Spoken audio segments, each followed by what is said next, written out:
The Las Vegas Raiders have had an awesome 2025 offseason. So in today's video, I want to talk about the Las Vegas Raiders and why I actually believe they are actual playoff contenders in the 2025-26 season. Subscribe if you're new. Let's hop into it. So as we all know, the Las Vegas Raiders have been one of the more aggressive teams in 2025. They've moved off of a handful of players while bringing in a bunch of brand new pieces as well. But I think in order to start this video off, it's important to talk about what this team was last year because they will be in some ways similar, but also in a lot of ways not similar. So these are their statistics last year. Obviously, offensively speaking, this offense was a complete disaster. Now, you get a bunch of new pieces. This offense should be much improved. Last year, they were 29th in points per game, 30th in third down conversion rate, 16th in fourth down, 25th in red zone scoring percentage, and 29th in touchdowns per game. Defensively speaking, they weren't that great either, but I will say I think they'll be better in 2025 because of how good this offense will be. Last year, this was a team that was constantly playing from behind. They were not effective at all at running the football. They ranked 30th, 32nd, and 28th in almost every single stat when it comes to rushing the football. However, you bring in Geno Smith, who's going to drastically improve this passing game, which also was not great last year. And maybe the biggest ticket of the offseason, you get Ashton freaking Jeanty. Ashton Jeanty is going to improve this ground game so much more than what it was last year. I mean, last year, they were throwing some gnarly running backs out there. It was just nasty work. This upcoming season, it's going to be a lot better. Again, defensively speaking, this team was not anything fantastic, but I think they made enough moves, and I feel confident with Christian Wilkins returning that this team will be better next year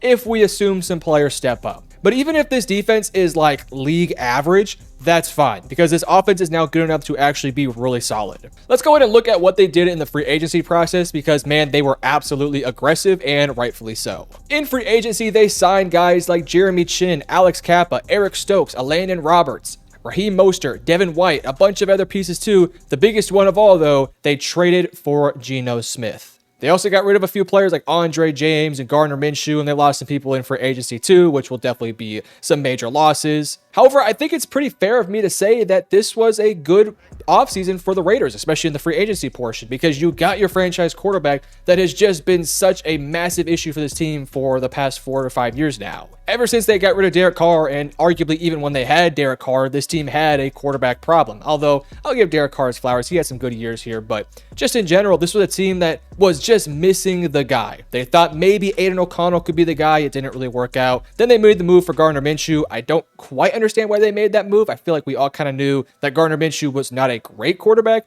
but if you read it as like it was a temporary solution for like a year or two, then I guess you kind of got that, but not necessarily. You should just let Aiden O'Connell play all of last year. But this offseason, they kind of came out of nowhere and made the big Geno Smith trade. And man, that Geno Smith trade is just going to be a fantastic move for this team. He's a great quarterback, top 15, top 10 level quarterback that with Seattle last year was just making plays on an offense that frankly was not very good, especially on the offensive line. This year, though, with the Las Vegas Raiders, I feel confident the offensive line is good enough, and he has some legit weapons alongside him in Jeanty, who we'll talk about in more detail here in a second, Brock Bowers, who may have had the greatest rookie tight end season ever, maybe. I don't know if that's true or not. You have to quote me on that. Don't quote me on that one. And then you also throw in Jacoby Myers. You bring in Jack Batch, we'll talk about here soon as well. And Geno Smith is going to have an offense that has some pieces for him to truly work with. He also has a defense that I think is opportunistic, can make some plays, and don't get it twisted. I think this defense still needs a lot of work, but I do think there are some pieces there that you feel good about and feel good that this defense can be okay next year. I like the Geno Smith move. It was, in my opinion, a very safe move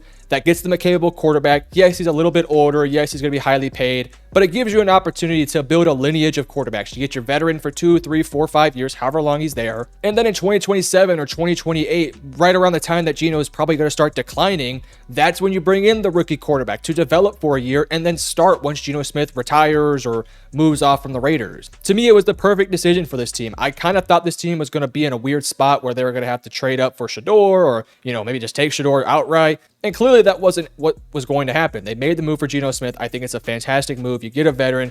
He's just a great quarterback. But then you pair up what you did in free agency, which I thought was really good, with what I also think was a really solid draft class. Because with your first round pick, as I mentioned, you get Ashton freaking Jeanty. Now, for full context and transparency, Ashton Jeanty was my RB1 by quite a long while. He was also just general, for me, a top 5 player in this year's draft class, and arguably, and I say arguably, the best pure offensive player in this draft class. and you got him at number 6 overall, so you got great value. And don't get me wrong, I know Raiders fans and some fans out there in general want to claim that, man, why would you draft a running back at 6? And my argument, I guess my counter argument would be, you don't find Ashton Genties every single day. Yes, you could have waited for Amarian Hampton later in the first round. You could have waited for Quinshawn. You could have waited for, I don't know, any of those guys on day 2 or day 3. Sure, you definitely could have. And you would have got good running back play from them. However, Ashton Genty is a different breed. He has the potential to be your Bijan Robinson, your Saquon Barkley, your prime Todd Gurley. Like, that's just how good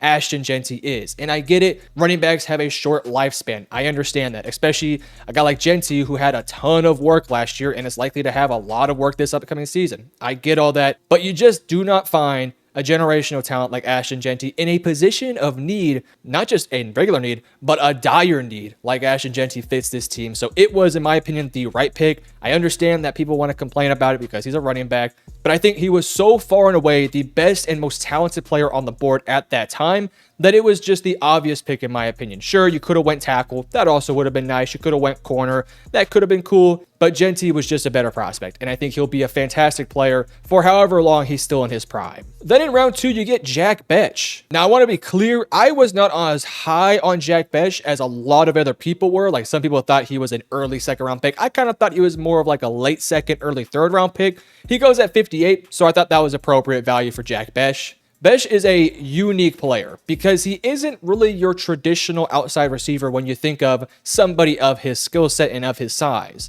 Instead, he's somebody that has versatility. He can play in the slot. He can play on the outside. He's not a freak athlete, but he's a smart dude, catches everything, solid route runner. He's not the greatest athlete, so he's not the twitchiest guy, but he just knows how to find separation and find space to work with. And I could see a world where he is like a discount version of JSN. Not necessarily as fast or athletic or as good as JSN, but a similar skill set. Just somebody who can create separation, get open, and be a reliable target for Geno Smith to throw the ball to. You have to have somebody out of Genty and Brock Bowers step up. Yes, you have Jacoby Myers, but ideally you'd like to have somebody else. And I do think that's what Jack Bech could be. And then in the 3rd round, you took Darian Porter. Now, don't get me wrong, I was not as high on Darian Porter as a lot of other people, but dude, this guy can just play. I mean, he can absolutely play. It took a while for him to get on the field, but he's a freak athlete. He can play on special teams. I think he very well could end up being one of your starting corners on this roster, which, by the way, is still a pretty big need for them that they're going to have to address either in next year's free agency or maybe at the trade deadline. But Darian Porter is somebody that will be pushing for playing time. I think this guy is an absolute stud who can play, and getting him in the 3rd round, yes, an early 3rd round pick, but just in general, a 3rd rounder, you can't be mad about that pick at all. And then in round 3, you also had 2 more picks. You took Caleb Rogers, you took Charles Grant. I like both these picks. To me, these are 2 guys who are just developmental pieces that'll be on your offensive line. This was a team that obviously was considering Armand Membu or Kelvin Banks in round 1. Getting Caleb Rogers, who's probably going to be more of a guard, and getting Charles Grant, who's going to be more of a tackle, could potentially set you up for some new offensive linemen down the road. Now, I do think Charles Grant is the more pro-ready player, but at the same time, I still think he needs development. Both these guys will be backups to start off their career, but I would not be surprised if by the end of the year, depending on how certain players play on this offensive line, I wouldn't be shocked if these guys were to get some run and some genuine playing time. Round 4, Dante Thornton and Tonka Hemingway. Admittedly speaking, wasn't the biggest fan of both these guys, but Dante Thornton is an absolute burner. He can win downfield. He can be a big chunk play with a lot of potential, so we'll keep an eye on him. Then you drafted JJ Pegues, who I was actually pretty high on. He comes out of Ole Miss. He has plenty of talent. He's good size. He can move quite well. He's a good run stuffer. I think this guy could easily be a part of your defensive tackle rotation. Then you drafted a couple other people as well. One that I do want to kind of throw out here that I thought was pretty interesting. They drafted Cam Miller, the quarterback from North Dakota State, who, by the way, from what I have heard, it sounded like Tom Brady was a big fan of this guy. If there's anyone who I trust to give quarterback input, it would be Tom Brady. So I'll give him the benefit of the doubt. But nowadays, when you look at this Las Vegas Raiders team, it's actually one of the more complete units out there. Now, I do want to specifically talk about what this team might still need. For me, it starts off with the receiver. I think they need a number 1 option. We'll see if Jack Bech or Thornton can develop into one of those guys, but I would ideally like to find an upgrade over Jacoby Myers and then have Myers kind of fill in as that second option. Obviously, Brock Bowers does a lot of the work, but still would like to see one more guy. Depending on what happens with Charles Grant and some of these other tackles, maybe I'd like to see another tackle on this team. Again, it all depends on Charles Grant. Defensively speaking, I could definitely see some upgrades in the linebacking core. Devin White, Landon Roberts, Luke Masterson, maybe like one more true starter. We'll see if these guys can actually play well this year. I think cornerback is by far and away their biggest need. You brought in Eric Stokes, who we'll see what you get from him. He's an okay corner who can be very inconsistent, but you brought in Darian Porter. Maybe he can get some run. Jacorian Bennett, Darnay Holmes, Kamarian Richardson. I would like to see like maybe one or two more starters depending on Porter. But outside of those issues, and don't get me wrong, those are big issues, I think the team around those guys is just so talented that this team might actually end up making the playoffs. Like Geno Smith with a dominant ground game, with a great tight end, with some fine receivers, and an offensive line that I think is capable, should be a potent offense. This could very well end up being a top 15 unit with Geno Smith leading the way in a system that he should already feel some comfort with a veteran head coach and Pete Carroll, who's been there, done that, has had some great offenses. I could see a world where this team actually is pretty good. And what I also like about this team that I haven't talked about quite yet is it's actually very deep. Like, this is a team that has a lot of depth. They have a good backup quarterback in O'Connell. Raheem Mostert, your second string running back. You have some young pieces in your receiving core you feel could be fun additions later down the road. Michael Mayer in some 12 personnel sets, who, by the way, was, I think, a second-round pick just 2 years ago. And I'm a little shocked he hasn't got traded quite yet, honestly. You have some depth in the offensive line. Jordan Meredith had some run last year, and he was pretty good. You also bring in Caleb Rogers and Charles Grant, who could be some young pieces to look forward at. And then defensively speaking, you bring in some new faces. You're also really hoping that Tyree Wilson takes that next step, as he was a top 10 pick like 2-3 years ago. So you want to see him play. You also drafted some depth options down the board. The only position that I think they're a little weak in, again, is probably corner and maybe a linebacker in terms of just depth. But they have some guys you feel okay about right now. The one thing that is going to be quite difficult for this Raiders team to overcome is just truly how stacked the entire AFC is. Because when you go through each division, you can find multiple teams that are going to be lobbying for a playoff spot. You begin with the NFC North. Obviously, the Ravens, the Bengals will be trying to get into that conversation. We'll see what happens with the Pittsburgh Steelers. That team is kind of going through a mini little retool stage. And Cleveland, we'll see, but I don't think so. In the South, I think there's a lot of respectable teams here. Houston will probably be in the conversation, depending on what Anthony Richardson looks like. Indianapolis might be there. Jacksonville, if you can get good play from your quarterback and Trevor Lawrence, and